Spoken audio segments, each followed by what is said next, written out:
एक जंगल में टोनी चिड़िया रहती थी अपने सास टुनटुनी के साथ। टोनी का पति अंडे बेचने का कार्य करता था। उसके अंडे बहुत ताजे रहते थे, इसके लिए उसके यहाँ बहुत भीड़ लगी रहती थी और उसकी बहुत बिक्री होती थी। टोनी का एक अपना बहुत बड़ा फार्म था। वह रोज सुबह अंडे इकट्ठे करने जाती थी अपने सास के साथ। टोनी का पति टुन्नू उन्हें बाजार में ले जाकर बेच रहा था और उनका जीवन भी बहुत आराम से कट रहा था। टुन्नू के दुकान के सामने ही कालू कौवे की दुकान थी। कालू कौवे की बिक्री जरा सी भी नहीं होती थी, इसलिए कालू कौवा बहुत परेशान रहता था। ऐसा मैं क्या करूं कि टुन्नू की दुकान बंद हो जाए। इसी की दुकान की वजह से मेरे दुकान पे ग्राहक नहीं आते हैं। अब कुछ ना कुछ तो करना ही पड़ेगा। कालू कौवा मुर्गियों के चारे में जहर मिला देता है और वह चारा खाकर सारी मुर्गियां मर जाती हैं। अगले दिन टोनी और उसकी सास अंडे इकट्ठे करने आती हैं तो देखते हैं कि सारी मुर्गियां मरी पड़ी हुई हैं और मुर्गियों को मरा देख टोनी चिड़िया रोने लगती है। माँ जी, ओ माँ जी, इधर आइए। अरे हम लुट गए, बर्बाद हो गए, हमारी सारी मुर्गियां मरी पड़ी हैं।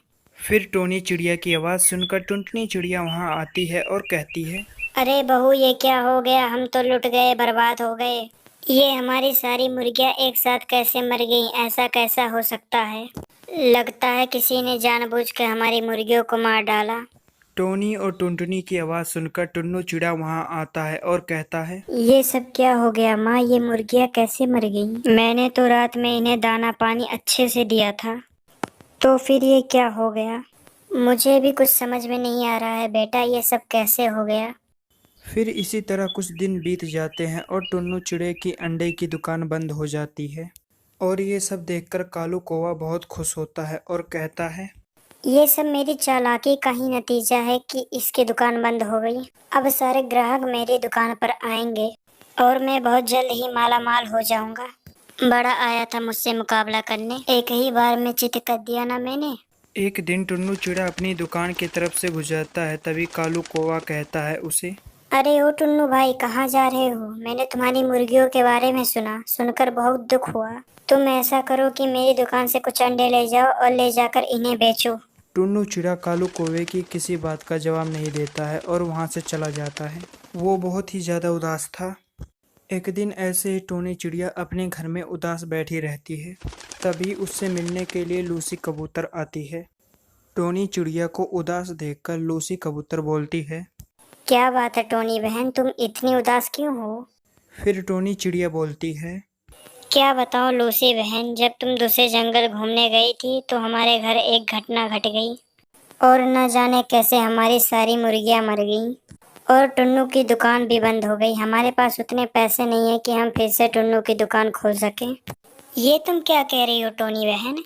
मुझे तो कुछ पता ही नहीं था, लेकिन तुम टेंशन मत लो, मैं आ गई हूँ तो सब ठीक हो जाएगा।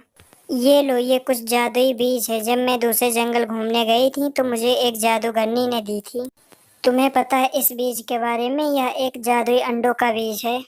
तुम्हें तो पता ही होगा कि मैं अंडे खाती नहीं हूँ, इसलिए यह बीज मेरे किसी काम का नहीं है। इसलिए इसे मैं तुम्हें देने के लिए लाई थी। अब इसे ले जाओ और अपने खेतों में बिखेर दो। फिर लूसी कबूतर वहां से चली जाती है। फिर टोनी चिड़िया और उसके साथ वह बीज ले जाकर अपने खेतों में बिखेर देती हैं।